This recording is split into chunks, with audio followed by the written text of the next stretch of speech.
Okay, Susan Speakman's got one that's a little bit longer, but I think this is a good one too.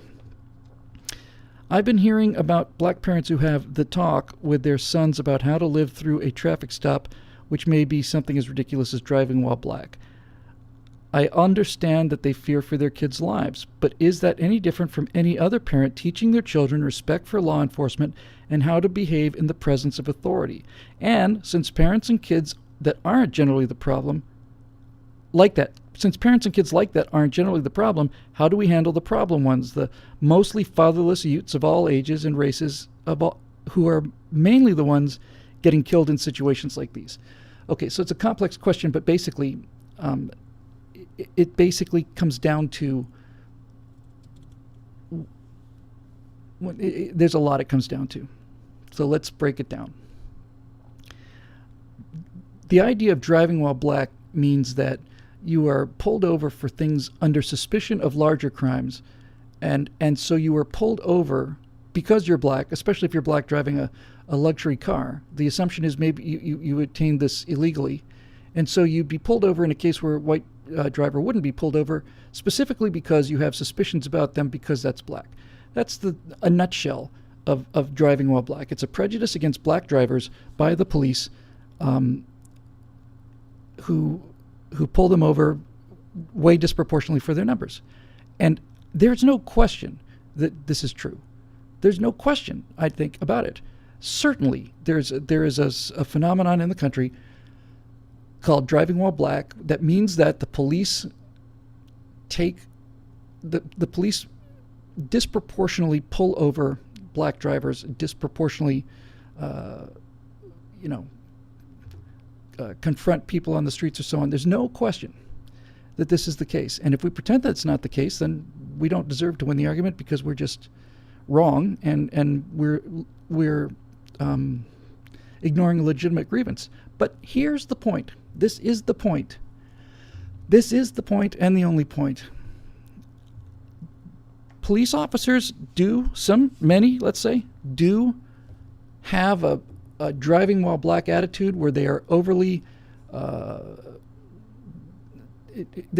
enforce laws towards black people compared to white people.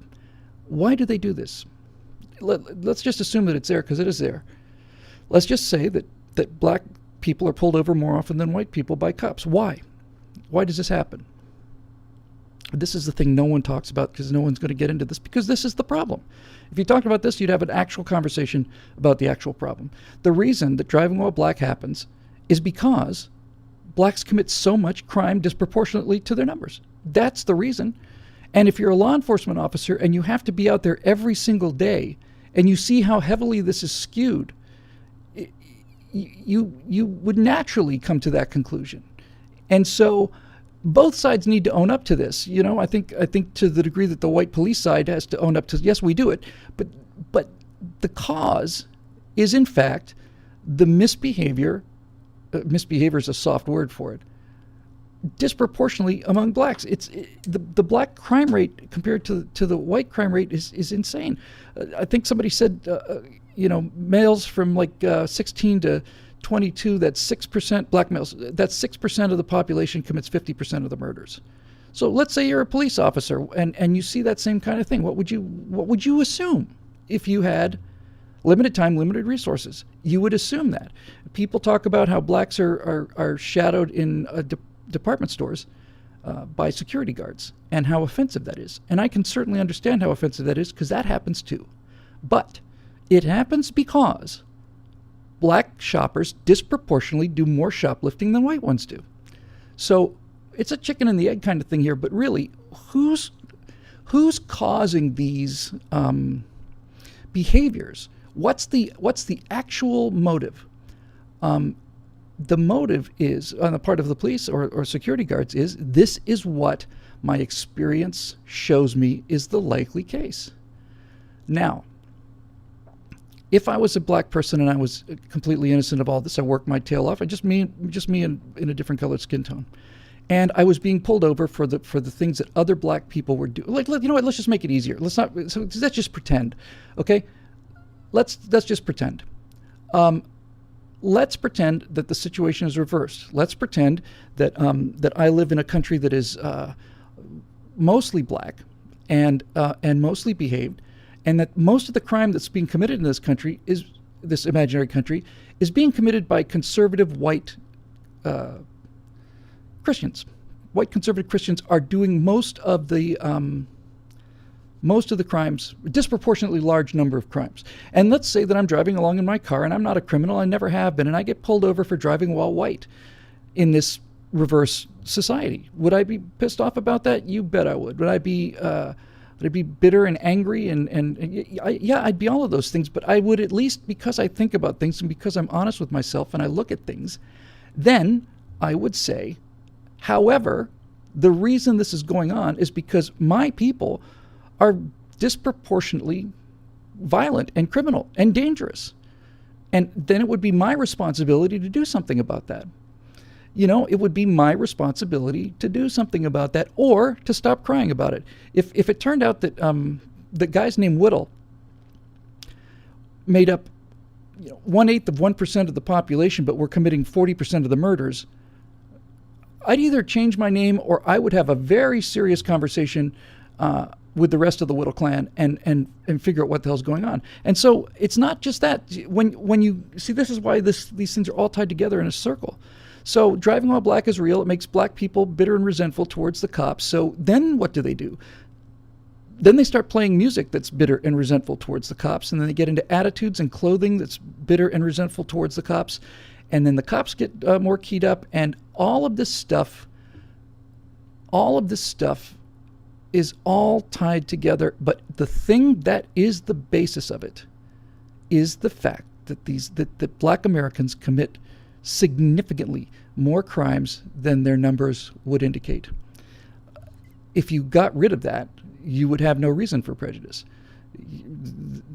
You look at millennials. There's a lot about millennials I don't like, obviously, but they are absolutely colorblind. I mean, you watch them; they've grown up together. You watch millennials walking down the street in a group, and you see people of all different colors, and they get along just fine. And they get along just fine because they're peers, they're friends. Maybe they're all petty criminals and they all get along, but most of them aren't. And they get along because not one of them, it's not like one of them is constantly causing the trouble. Now, again, when we say the greater proportion of crimes, it's 50% of the murders are committed by 6% of the population, with black males. That's a number. It's not like 6% caused, 11%. When 6% of the population, when 1 in 20 kills 10, consistently every year, then you start asking yourself, how unreasonable is it as a police officer out there in the world trying to keep alive and go home at night? How unreasonable is it for me to have more caution and tension and the result of which is violence with a black person? Much higher. So yes, of course it exists, and I'm not flippantly saying, of course it exists, deal with it. I'm not saying that at all. I'm not saying that at all. I'm saying that if I was if I was an honest member of a group that was disproportionately committing a large number of crimes, I would either learn to live with it, but knowing me, I would make a major effort to not only make it clear that this isn't all of us by behaving in an exemplary fashion, I would also launch whatever attack I could against the people in my community that are giving me a bad name. Right? So, yeah, I understand. Look, I don't understand. Okay? You know what? Actually, I do understand. I didn't understand until about 2-3 years ago. But I do understand it now. And I'll tell you why. I was going to say, I don't understand what it's like connect to it on an emotional level to be a persecuted minority in America. And from all of my life, I'm, white male majority. I've never had this experience before. But 2 or 3 years ago, I started to get this experience. And the experience was I would be on a dating site or something like that. And I'd go out with people and have wonderful evenings. And then they'd find out what I do. And they would either call me a Nazi, or they would say, I can't introduce you to my friends, or all this other stuff. And the experience of their own eyes for the previous dinner over 3 hours or 4 a wonderful conversation and charming. Oh, you're so generous. Oh, you're so kind. Yeah, I'm all of these things. But then they find out that I'm a conservative, and they're gone, and they're gone with parting shots about my morality, and it makes you think about it. It makes being rejected for something that is not you is a painful thing, because it's based on a misconception. And I can really understand. If people that you want to go out with are going away from you and shunning you, and in fact feel dishonored and disgraced just by the fact that you're with them once they find out what you really do, then it's the injustice of that is annoying. And especially annoying is the fact that you're going to trust your preconceived ideas about what a conservative is over what you just saw with your own lying eyes for 4 hours. No, it's a real thing. And I'm not trying to pretend that this is felt to the same degree as black people do. I don't feel that at all. However, in this business out here, I have for several years now, almost 10 years, been associated by people who've had to keep their head down and look at the floor and not say anything, because if they found out that they were conservatives, they would never work again.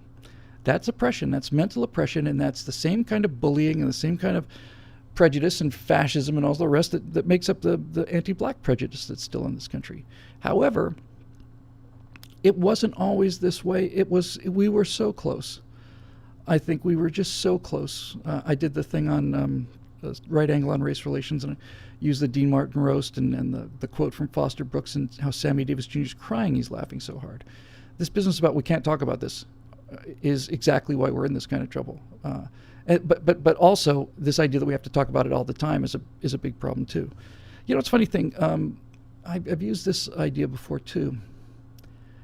You ever think about people as it's useful to think about people as individual citizens as Rubik's cubes.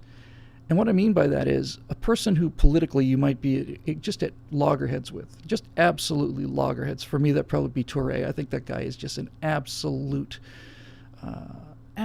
charlatan and who makes a living by doing evil things. I'm sure he thinks the same about me. But if you look at this as a Rubik's Cube, then we could say, yes, we're absolutely antithetical to each other. We might be sitting at right next to each other in a Florida State game, and he's a Gator fan and I'm a Gator fan. Then all of a sudden that Rubik's Cube twitches around, and then you have a whole different dynamic. So the point I'm trying to make here is if we would stop making such a big fuss out of this, if we would correct these problems, and they're serious problems, have to deal with the crime problem among Black America in order to get rid of the driving while black problem with police. You can't just blame the police. Their experience is their experience. They see what they see because it actually happens. And these things are tied together. Now you could actually, if you had a real president, instead of this imposter, race baiter clown, a real president would make this speech, would have this conversation. He'd say, look, we have problems here. They're getting worse. The problems are this. The police disproportionately look at black people, and many black people who are innocent are offended by this. They have every right to be. The reason the police do this is because the black crime is so predominantly high, predominantly high. And we have to address that too. And if we don't address, they're on a scale, right? They're two problems that are on a scale. Black crime leads to police prejudice. Now, if you take the prejudice down, if there's less prejudice, does that mean there's less crime? Not necessarily. But if you take the crime down, then the prejudice goes down with it. So the main point, I think, on this issue is that no one's having the conversation that we need to be having. There's very few people who say the things that I just said, and I just said them because they're true. And if it wasn't true, I wouldn't have said it. And if somebody shows me a part of it that's not true with evidence, I'll change my mind. And if I did something really bad, I'll apologize. But it's true. And the entire idea of political correctness is that we're not allowed to speak the truth about anything because the truth is destructive to the left. So, by the way, talking to a lot of people about how this society feels like it's about to come apart, that there's just a pressure on the seams, and that the very fabric of America is really coming apart. And I think that's fundamentally true. And it certainly explains the Donald Trump phenomenon, and it explains Bernie and all the rest. Regardless of what happens in the political world, that is true. And I think what it is not that people, it's not that conservatives, well, I'm just speaking from my side of the fence, it's not that conservatives feel like we're getting screwed all the time, although we are. And it's not like we're angry because, people like Hillary Clinton get to walk all the time, and Bill and Obama and all the rest of them. That's a great injustice, and it makes us angry. But I think the thing that really is about to uncork on the American people is the same thing that is starting to see signs of in Europe. And that's simply this. The one thing that the population cannot take is they cannot take years of being told that something they know to be true is untrue, and something they know to be untrue is true. Why would you believe your own lying eyes when I'm Barack Obama and I'm telling you something? People are tired of being told to believe things that aren't true, and that we're expected to believe things that aren't true. And I think I've used this example before, but basically what it comes down to is, it's like Michael Jackson in an interview saying he's never had any plastic surgery. And he doesn't back down off of that. So what do you do in a case like that? You start wondering whether you've got it right. You start wondering whether I'm right or not. Maybe he hasn't had any plastic surgery. When of course he has had. It's ridiculous. He has 4 children or 3 children, which he claims are his biological kids. They're all very light-skinned, blonde and blue-eyed. He's not their biological father, and everybody knows it. So we're tired of this. We're tired of being told that Islam is a religion of peace, that Islam is a especially peaceful religion, and that it's integral to the United States Constitution and all the rest. Now, you can make the case that Islam has a lot to offer, but this business is not. It's just not true. It's not true, and we know it, and everybody knows it. We're tired of being told things that we know are not true. So I think that's what we're really starting to react to here.